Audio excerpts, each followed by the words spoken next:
নারীরা কেন ভয়ের সংস্কৃতির মধ্যে থাকবে, কী কারণে, what is the reason behind it? দেখেন, আমাদের জিডিপিতে নারীদের কন্ট্রিবিউশন হচ্ছে 19%, 19%। এবং যদি আপনি ইয়েটা যোগ করেন, মজুরিবিহীন যে কাজ, সেটা যোগ করলে কিন্তু 39% জিডিপিতে মহিলাদের। আচ্ছা, তারপর দেখেন আমাদের যে যে খুঁটিগুলির উপর আমাদের অর্থনীতি দাঁড়িয়ে আছে, প্রত্যেকটাতে কিন্তু নারীরা প্রিডমিনেন্ট। যেমন ধরেন কৃষিতে নারীদের সংখ্যা পুরুষের চাইতে বেশি। তারপর ধরেন যে গার্মেন্টস, যেটা আমাদের মানে একটা বড় ধরনের বৈদেশিক মুদ্রা উপার্জনের একটা, সেটাও কিন্তু আপনার নারীদের কি বলে যে মানে তারাই বেশি একটি বলা যেতে পারে। তারপরে ধরেন রেমিটেন্সেও কিন্তু নারীদের একটা বড় ধরনের অবদান আছে।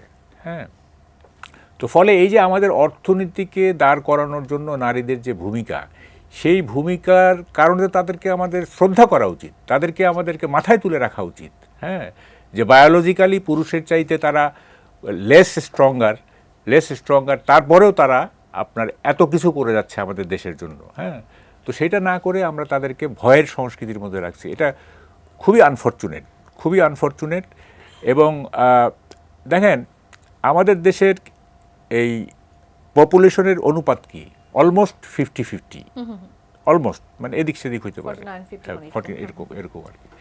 তাইলে এই যে এত বিরাটাকার পপুলেশন, হ্যাঁ, সেইটাকে আমি যদি ভয়ের সংস্কৃতির মধ্যে রাখি, ওই যে নজরুলের কবিতাটা বলতে হয় যে এ বিশ্বে যত যা কিছু কল্যাণকর, অর্ধেক তার করেছে নারী, অর্ধেক তার নর।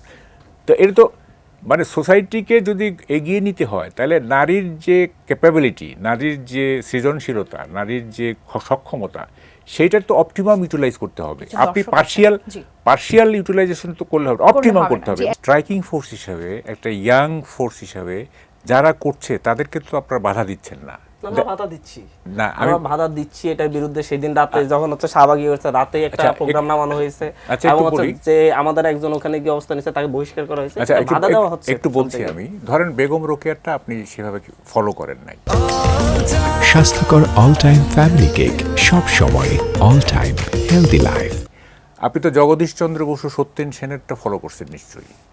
এখন দেখেন, জগদীশচন্দ্র বসু এবং সত্যেন বসু, তাদের নাম পরিবর্তন যে করা হলো কোন যুক্তিতে? একটা হইতে পারে যে তারা হিন্দু, আর একটা হইতে পারে যে তারা বিজ্ঞান সাধনা করছে। কোন যুক্তিতে করলো? এই দুইটার একটা হইতে হবে। কারণ আমি বলি, যেমন ধরেন, আমি কেন হিন্দু বললাম, এই এই এই দেশে তো ব্রিটিশ শাসন ছিল, তাই না? ব্রিটিশ শাসনের, ব্রিটিশদের লর্ড ভাইসরয়দের নামে যেগুলো আছে, যেমন ধরেন মিন্টো রোড, কারমাইকেল কলেজ, এরকম আছে, সেগুলি তো চেঞ্জ করা হচ্ছে না। তাহলে তারা নিশ্চয়ই খ্রিস্টান বলে করা হচ্ছে না। আপনি যদি মানে কি বলে যে শাসক, শোষক বা স্বৈরাচার, এটাকে যদি আপনি পয়েন্ট ধরতে চান, তাহলে তো আপনাকে মিন্টো রোডের নাম চেঞ্জ করতে হবে, আপনার কারমাইকেলের নাম চেঞ্জ, ওরাও তো আমাদেরকে শাসন করছে, তাই না? তাহলে জগদীশচন্দ্র বসু এবং সত্যেন বসু করা হচ্ছে, আইদার তারা হিন্দু কারণে, অথবা তারা যেহেতু বিজ্ঞানের একটা প্রতীক হিসাবে আছে, তো তাহলে তারা বিজ্ঞান চাচ্ছে না, তারা এখানে একটা মানে কিটা বলে অবৈজ্ঞানিক একটা স্পিরিচুয়াল সমাজ চাচ্ছে তারা। এটি তো আমরা বুঝতে পারবো। সেই জায়গাটায় আপনাদের কোনো ভূমিকা নাই, ঠিক আছে? তো এখন আমি যে প্রশ্ন, যেহেতু নারী নিয়ে, আসলে নারীকে আমরা কিভাবে দেখব, এইটা ডিসাইড করতে হবে আগে। ডিসাইড করতে হবে।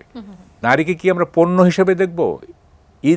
ইজ এ মানে কি female or a women is a commodity or she is a human being? এইটা আগে ডিসাইড করতে হবে।